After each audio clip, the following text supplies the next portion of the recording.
मंत्र पाठ। ओम सहनाववतु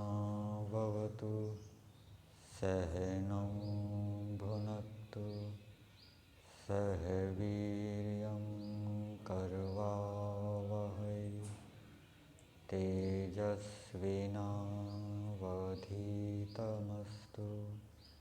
मा विद्विषावहै। ओम शांति शांति शांति।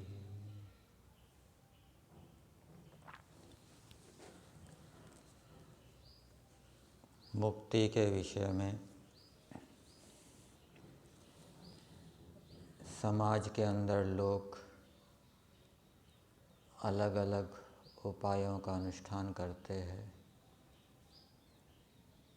संसार के दुखों से छूटने के लिए, जन्म मरण के चक्कर से छूटने के लिए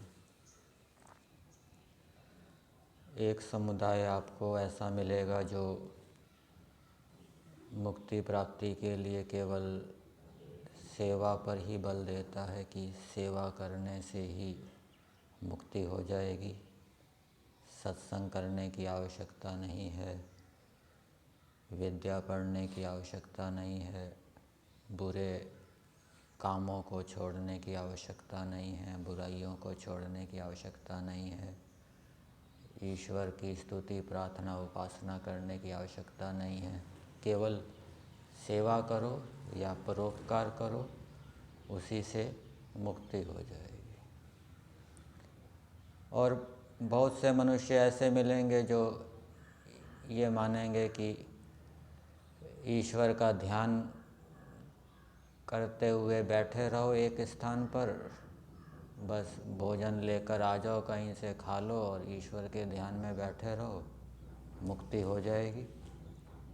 सत्संग करने की आवश्यकता नहीं है, विद्या पढ़ने की आवश्यकता नहीं है, परोपकार करने की आवश्यकता नहीं है। एक ऐसा समुदाय भी आपको मिलेगा। और कुछ व्यक्ति ऐसे मिलेंगे जो विद्या के ऊपर बहुत अधिक जोर देते हैं। ज्ञान को ही बस शुद्ध करते रहो तर्क वितर्क से, उसी से मोक्ष हो जाएगा। कोई सत्पुरुषों का सत्संग करने की आवश्यकता नहीं है या परोपकार करने की आवश्यकता नहीं है।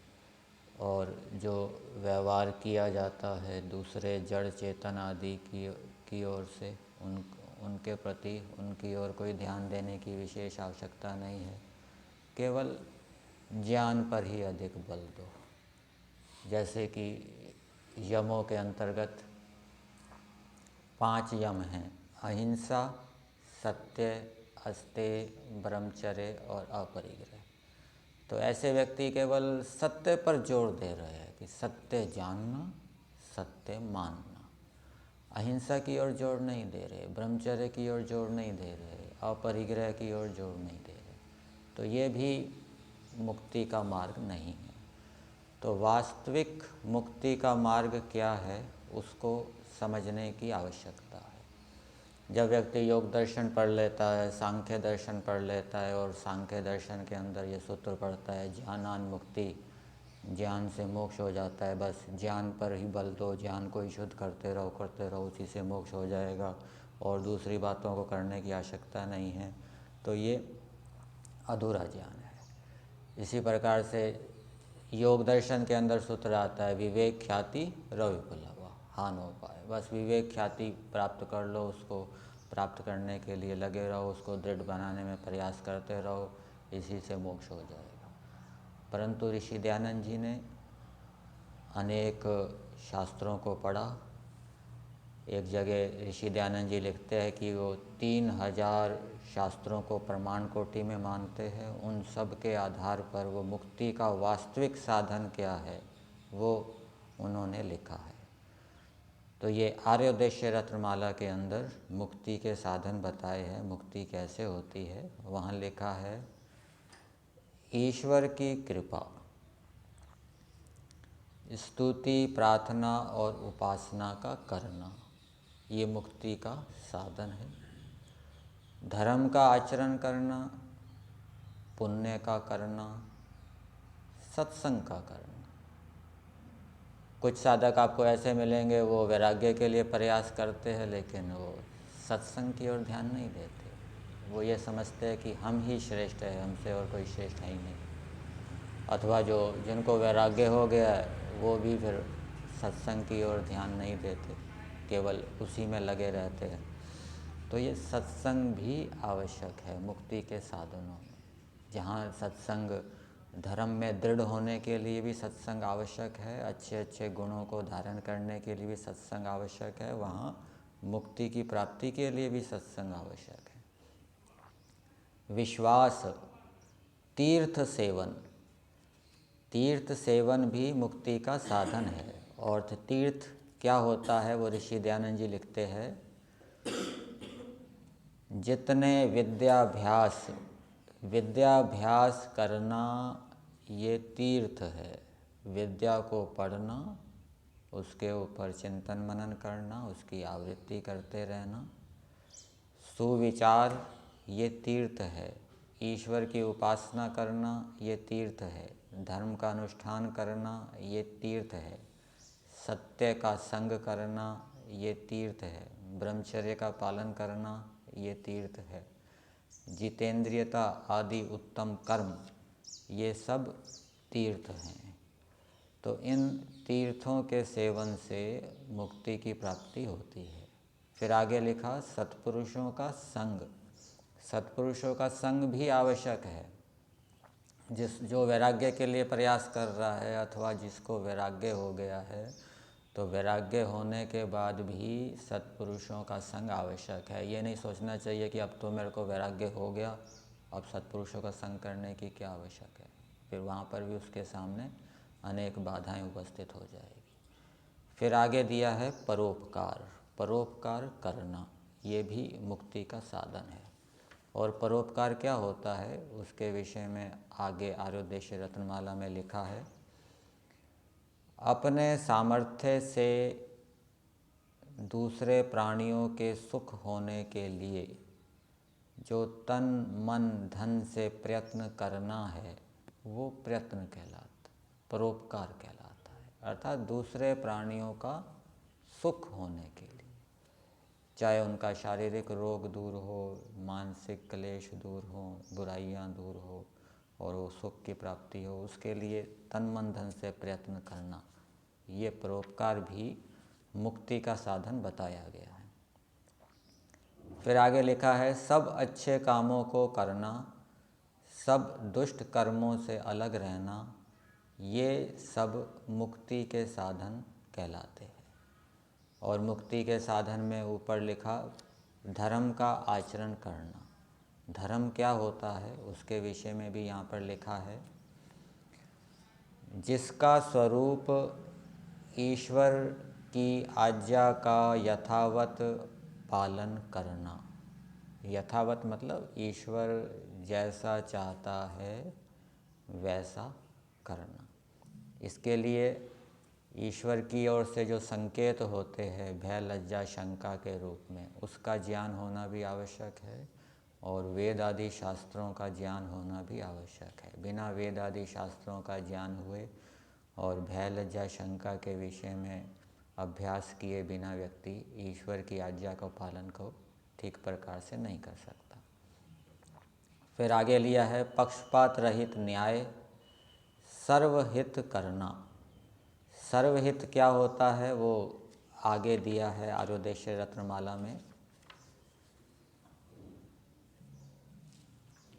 जो तन मन और धन से सबके सुख बढ़ाने में उद्योग करना, उसको सर्वहित कहते हैं। परोपकार में लिखा था सबके सुख के लिए प्रयत्न करना, और यहाँ सर्वहित में लिखा है सबके सुख बढ़ाने के लिए। ये धर्म की परिभाषा में लिखा है सबका हित करना, जो कि प्रत्यक्ष आदि प्रमाणों से सुपरीक्षित और वेदोक्त होने से सब मनुष्यों के लिए एक और मानने योग्य है। तो धर्म प्रत्यक्ष आदि प्रमाणों से अच्छी प्रकार से परीक्षित होना चाहिए और वेदोक्त होना चाहिए। जो वेद आदि शास्त्रों को नहीं पढ़ता वो धर्म को नहीं जान सकता, और जो प्रत्यक्ष आदि प्रमाणों का प्रयोग नहीं करना जानता वो भी धर्म का ठीक ठीक निश्चय नहीं कर सकता।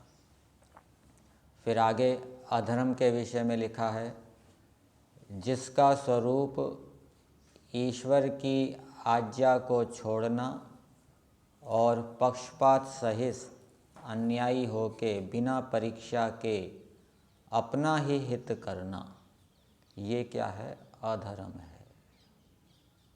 फिर से बोलो, जिसका स्वरूप ईश्वर की आज्ञा को छोड़ना और पक्षपात सहित अन्यायी होके बिना परीक्षा के अपना ही हित करना है, जो अविद्या, हठ, अभिमान, क्रूरता आदि दोषयुक्त होने के कारण वेद विद्या के विरुद्ध है और सब मनुष्यों को छोड़ने योग्य है, वह अधर्म कहता है। तो ये मुक्ति के साधनों के विषय में बताया कि किस किस प्रकार से मनुष्यों को मुक्ति प्राप्त हो सकती है। उसको मैं एक बार फिर से दोहरा देता हूँ। ईश्वर की कृपा, ईश्वर की स्तुति, प्रार्थना और उपासना का करना, धर्म का आचरण करना, पुण्य का करना, सत्संग करना, विश्वास, विश्वास किस पर? वेद आदि शास्त्रों पर विश्वास, तीर्थ सेवन, तीर्थ बताई दिया क्या क्या तीर्थ है। विद्याभ्यास करना तीर्थ है, सुविचार करना तीर्थ है, ईश्वर की उपासना करना तीर्थ है, धर्मानुष्ठान करना तीर्थ है, सत्य का संग करना, ब्रह्मचर्य, जितेंद्रियता आदि, ये सब तीर्थ है। इन सब तीर्थों का सेवन करना पड़ेगा। इसमें ऐसा नहीं है कि कोई तीर्थ आपने किया कोई तीर्थ नहीं किया। सत्पुरुषों का संग, परोपकार करना और सब अच्छे कामों का करना, सब दुष्ट कामों से अलग रहना, ये मुक्ति के साधन है। तो मुक्ति मोक्ष प्राप्त करने के लिए मनुष्यों को ये ध्यान में रखना चाहिए कि उनका प्रयास एकांगी ना हो, एक पक्ष में ना लगे रहें। केवल परोपकार करने से या सेवा में लगे रहने से ही मुक्ति नहीं होगी। केवल ईश्वर के ध्यान में बैठे रहने से और बस समाज से ले लिया, खा लिया, पी लिया और ईश्वर के ध्यान में बैठे रहे, उससे मुक्ति नहीं हो जाएगी। और केवल विद्या ज्ञान को शुद्ध करने में ही लगे रहे, व्यवहार की ओर कोई ध्यान नहीं दिया, सत्संग की ओर कोई ध्यान नहीं दिया, परोपकार की ओर कोई ध्यान नहीं दिया, तो उससे भी मुक्ति नहीं हो जाएगी। तो मुक्ति के लिए सभी क्षेत्रों में पुरुषार्थ करना पड़ेगा। और यही बात और अच्छे प्रकार से वेद के मंत्र के अंदर भी कही है। अविद्या मृतम मृत्युम तीर्थवा विद्या मृतम अश्नुते। अविद्या से मृत्यु को पार करके विद्या से मोक्ष को प्राप्त करता है। और वहाँ पर अविद्या का अर्थ ऋषि दयानंद जी ने क्या लिखा है? शुद्ध कर्म और शुद्ध उपासना। और विद्या का अर्थ किया है शुद्ध ज्ञान। तो ज्ञान को भी शुद्ध करना पड़ेगा, शुद्ध किए हुए ज्ञान को बनाए रखना पड़ेगा, कर्म को भी शुद्ध करना पड़ेगा, निष्काम कर्म करने पड़ेंगे, और कर्म कौन कौन से है वो भी जानने पड़ेंगे।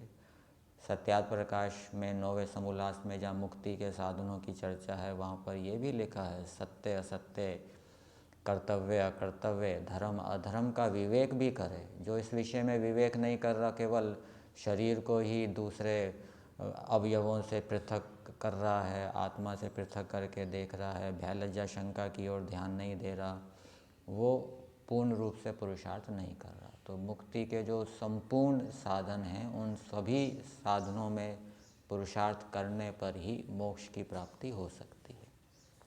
तो ये मुक्ति के साधनों के विषय में बताया, यहीं तक।